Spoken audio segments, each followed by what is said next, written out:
Mukesh Ambani spared no expenses to get his son Anant Ambani married. From exotic venues to bringing the world's rich and famous to nearly every function, to the huge expenses on clothes and jewelry, to return gifts worth crores of rupees, the Ambani wedding, which was pegged to be around 5,000 crore rupees, was an extravagant and enthusiastic affair to say the least. But meanwhile, the absolute opposite story is unfolding in China, our neighbouring country. The rich and elite in China are keeping their luxurious lifestyle under wrap. A huge number of wealthy people in China are refraining from big bang purchases and flaunting their wealth. Even those who can afford expensive things don't want to be seen using them. In fact, even the middle class is refraining from aspirational spending. But why?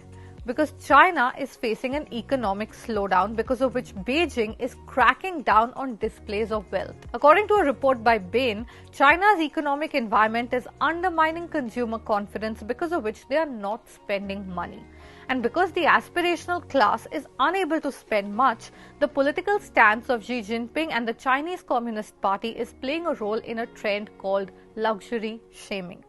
They are discouraging any form of wealth display and bringing back the concept of common prosperity, a concept which was first introduced in the 1950s by Mao Zedong. In fact, the CCP is even cracking down on a few online influencers to curb their displays of wealth. China's Global Times reported in May that an internet celebrity with over 4 million followers was banned for showing off his luxury lifestyle. Several other popular influencers' accounts have also been deleted, with China's internet watchdog calling them vulgar and ostentatious.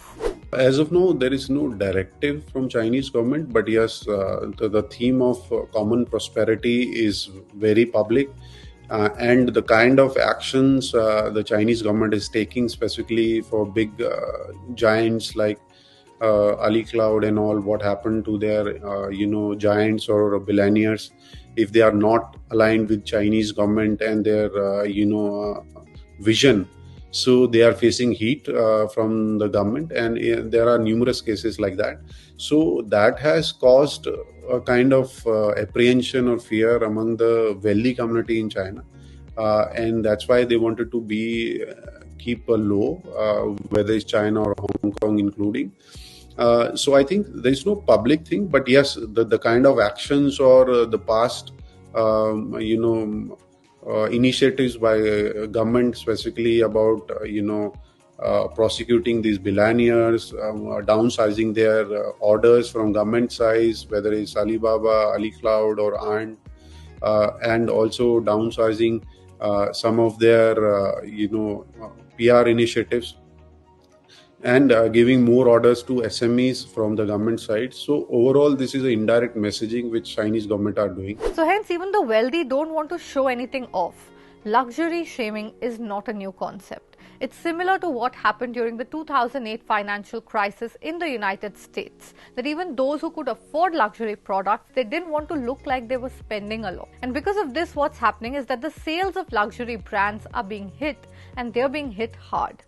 And that's not wholly surprising, considering that China is the world's second largest economy and home to nearly a lakh of the world's ultra-high net worth people, second only to the United States. French luxury giant LVMH, which includes brands like Louis Vuitton and is the world's largest luxury group, has seen an overall revenue growth slowing. Shares in the company, which is home to 75 high-end brands, have fallen nearly 20% in the last year. British fashion label Burberry says that its sales in mainland China have fallen over 20%. Swatch, the Swiss watchmaker, says that weak demand in China has pushed down its sales by 14.4%. In fact, due to this situation, even luxury brands like Marc Jacobs, Burberry and Balenciaga have been forced to resort to offering big discounts in China to try and reel in customers and improve their sales numbers. Luxury brands are also, I think, post-COVID, they are choosing their path, or they are a little bit confused whether they